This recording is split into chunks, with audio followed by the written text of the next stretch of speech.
All right. So where were we? We're talking about Testament. I had a couple other anecdotes I wanted to add. So I can't remember if it was the first gig of that run. I want to say it was Montreal. They're gigging, right? Show's going on. It was by no means a sellout, right? And the singer decided he was going to do a stage dive, right? So he launches off the downstage edge, doing the whatever, flying Jesus, if you will. And since we're making biblical references, imagine the parting of the Red Seas in the Bible, because the kids parted and he just face planted right on the ground. Like, I don't know, like had a red mark or bloody. I just remember that like there was definitely a mark the next day that was like, hey, don't do that anymore. And then the bass player, Greg, this was further along. And again, I talked to her, like, I don't think, if this was 3 weeks, I don't even know if it was that long. It wasn't that many dates. It was on the East Coast. He's like really sick. Like it's coming out both ends, right? And Chuck was definitely the stage general, if you will. Like he was definitely like, okay, we're going to do this, and that's the way it is. And basically, for lack of better words, he made Greg play the show, right? Like Greg played the show sitting on a stool that's lower than I am, playing his bass. Now Greg has really long hair, right? So if you will, he's playing his bass like this with his hair hanging down with a puke bucket, and he's puked. And of course there's puke in his hair, right? Because he's like trying to like headbang a little bit, right? Playing his bass. And I'm like, I'm standing not more than whatever 5 feet away from him because I'm stage right? I'm tuning guitars for Alex, and he was stage right with Alex. And I just felt so horrible from him. I'm like, man, if that's what we got to do, like, I don't know, maybe we should rethink this. But I guess that's what you do, because I've gone to work many times feeling like ass, but I did it to myself. It wasn't because I got like the flu or something, which or food poisoning, which is what he had. So let's see, where do we go from that? Oh, that brings us into, I believe, 1990. So for me, 1990 is a pivotal year because it's the first year that I actually worked exclusively for bands the entire year and made a living doing it. Like up until that point, yeah, I would go on tours or whatever, but then I'd have to like go back to like either pounding nails or mowing lawns, or working for a local band. Thank God they were there for me to work for. So this was a pivotal year. So I get a call from, again, Marc Sokol, such a incredible mentor for me in my younger years. He's like, hey, I'm tour managing this band called Soundgarden, okay? And I want to say we started like the 2nd or 3rd of January. It was right at the beginning of 90. I took a bus to New York. Those guys flew in from Seattle. I met them at the airport with Mark. We had the tour bus there.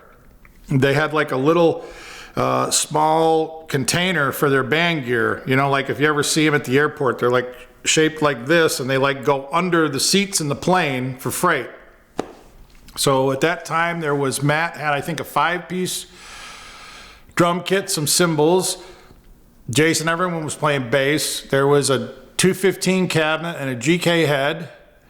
Chris had, I want to say, 1 or 2 Mesa Boogie cabs. And was he playing a music band or a Marshall? I can't remember. And then Kim had 2 412 PV cabs, and he was playing a music band as well. And that was the gear, like some pedals. They didn't even have pedal boards because that would come later. There was a case company in upstate New York where I lived back then called Hot Rod Road Cases. And we were going to be in Syracuse playing a club called Lost Horizons. And I called those guys, and they made me like 3 just, pieces of wood with rubber feet on the bottom to put pedals on to become pedal boards. 1 for each of the guys, and then we put the pedals on that. So, interesting story. I get into Montreal. I don't know these guys, don't know any of them. And I meet Kim Thiel, the guitar player, and he's like, hey, so this club we're playing, there's a band playing tonight. I'm going to go see him. You want to go? And I'm like, oh, yeah? Oh, who are they? He said, they're a band called Ministry. Now, I'd heard of Ministry, but I'd never seen them. So he's like, oh, you got to check it out, right? So I go to the show, and to this day, it's one of the best shows I've seen. Like, they had up fencing, like metal fencing on the downstage edge of the stage, and played behind it, and it was like the drummer played so fast, I'd never seen anything like it before. And it was, you know, industrial music, which I didn't really know that much about. I mean, I always like really enjoyed hard rock and heavy metal, but this was like another layer past that, if you will. So we kind of bonded right away, and I shared a room with him. So we were roomies. So we do the first show, and like I'm taking care of him, Chris Cornell, singer, guitar player, and then Jason Everman playing bass. And then our lighting guy, Keith Wismar, would set up the drum kit. So, and I'm a guitar tech by now. Like, I'm confident in my abilities, but I had no idea what I was getting into, because Chris and Jason would smash their gear every night. It wasn't like we were carrying, you know, a big trunk or case of spares. There was nothing. So I was like putting stuff literally back together with like whatever I could find. Like epoxy, 2-ton epoxy was my best friend. That and a file. I'd like fill fretboards in and file them down to do the show, or like put glue bodies back together, or whatever it took, right? Because it's like that's what you had to do. There were no spares. So it really forced me to learn more about being a guitar tech, and I won't say the word luthier because I don't think I'm that. I'm more of like, I always called myself a guitar EMT, guitar tech EMT or whatever. Like, I could keep the patient alive and I'll get it to the surgeon, i.e. the luthier, to like save the patient kind of thing. But yeah, it was loud. It was the record was Louder Than Love. So this would have been, they had actually started the tour previous at the end of '89, and I came in '90. So Hero, the original bass player, had left. Jason had come in, and the other tech had left. And then I came, I don't know if Marc was tour manager then or he just got the gig or whatever, but Marc called me up to come in and do Backline. But, so we were on a tour. Voivod, a Canadian band from Montreal, were the headliners. I think they're in Montreal. Could be wrong. Don't hate me if I am. And then we were the middle band, and then there was a selection of opening acts. Faith No More, which is what started the tour. Prong was one. Corrosion of Conformity was one. I think there was this other band called the Big F, which was like the drummer and guitar player from Berlin, if I remember right. So yeah, but it was, to the whole thing, it was Voivod, Soundgarden. And then, but it was crazy because here's Faith No More opening this club tour, and at the same time, in the UK, they're playing Brixton Academy to like, what, 2,500, 3,000 people, selling it out multiple nights and like doing a live record there. And they come back to the US and like, you're the first band on a three-band club tour, right? So it just goes to show you, that's the music biz. You know, you're hugely popular in one place and you can't get arrested in another. I mean, obviously that would change. Their record, whatever that record was, and the video with the flopping fish, right? That became hugely popular in the U.S. and they did as well. Let's see, Soundgarden. There's a lot of stories there. Band and crew on the bus. I can't sit here and tell you, I took care of Chris's guitars on that, but like, I didn't really hang out with him. I mean, he was kind of his own person. He kind of like hung out by himself in the back lounge, and that was his, and that's fine, dude. That was his vibe.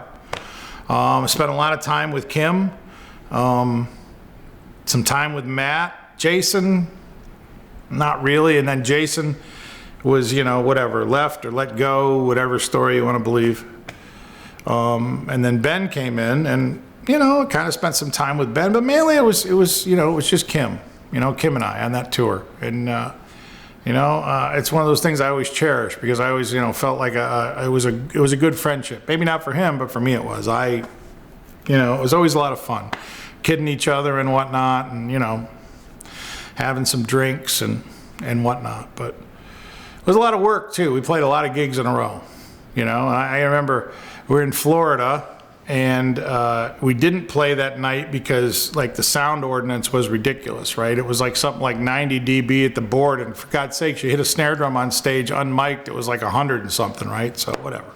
So we're back at the hotel, and the guys in Voivod and their crew were in the hot tub outside.